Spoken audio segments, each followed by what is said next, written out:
বলবে, সে বলবে টুপি খুলে বলবে, টুপির পয়টা কোনো মিথ্যা কথা বলবে না। এই টুপি খুলে বলতে হবে। সবাই জানে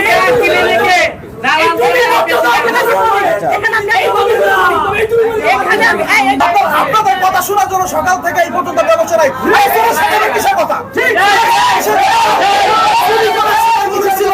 ছেলে মেয়ে আমাদের পায়জামা ধরে নাম দেবে, চুরি করার সময় মনে ছিল না আমাদের ইজ্জত চলে যাবে, চুরি করার সময় মনে ছিল না এই পরিস্থিতি ক্রিয়েট হতে পারে। আপনারা চুরি করছেন, অন্তত এই সময়ে এই বাংলাদেশে চোরের কোনো জায়গা নেই। চুরি তো চুরি, বরঞ্চ দুর্নীতিবাজ আবার চুরি।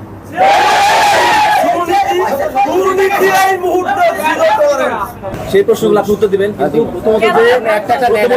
প্রথমত যে বিতর্কটা তৈরি হয়েছে, আমাদের এখানে ছেলে মেয়েরা আহত হয়েছে, আলিপুরে গুলির শিকার হয়েছে, গুলি ভেদ করে পা দিয়ে বের হয়ে গেছে, তাদের নাম নাই। আপনি আপনার ছেলের নাম কেন দেন? আপনার ছেলেকে গতকাল আমরা আপনার ছেলেকে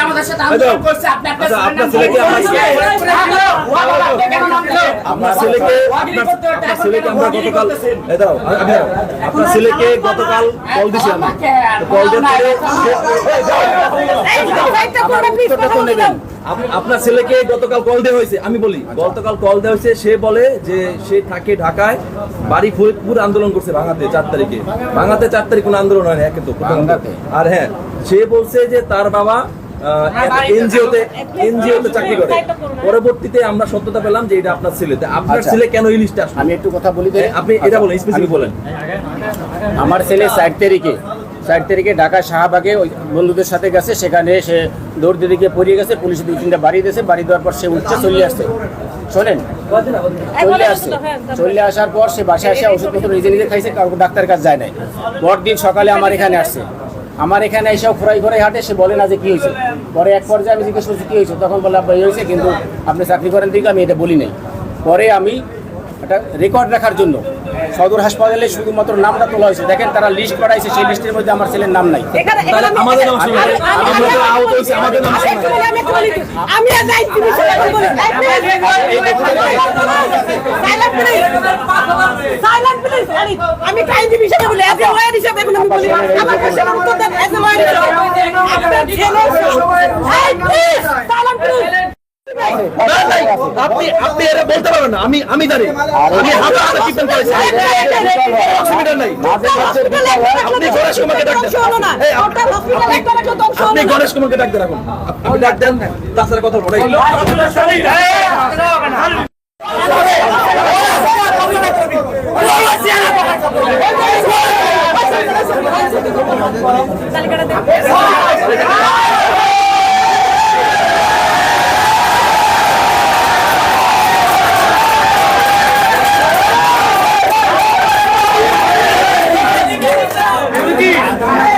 সরকার থেকে যে একটা নিয়ম করা হয়েছিল যে প্রতিটা মানে জেলাতে যত আহত আছে তাদের লিস্ট করা, তারা হয়তো বা সরকারিভাবে বিভিন্ন মানে সুযোগ সুবিধা বা অনুদান তাদের হেল্প আসতে পারে এই জন্য।